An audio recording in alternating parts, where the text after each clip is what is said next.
eu vivesse na Grécia Antiga, seria pitonisa de oráculo. Veria serpentes enroscadas, anjos, esfinges nas chamas altas dos espelhos. Se eu vivesse na Grécia Antiga, adoraria várias deusas, a todas as entidades que habitassem árvores, lagos, campos ou espumas. Adoraria com extremos de sacerdotisa, com os cabelos sempre trançados, o corpo besuntado de óleo sob a túnica esvoaçante. Teceria panos para altares, bordaria símbolos mágicos, faria coroas de flores e poções cheirando a madressilva.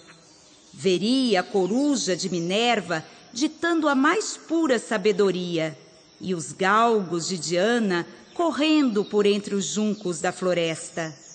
Se eu vivesse na Grécia Antiga, teria os dons de profetisa e caminharia tão colada à terra que poderia sentir o romper das espigas e o azeitar-se de cada oliveira. Teria a beleza de Vênus em noite de lua cheia e o rancor de Juno na minguante.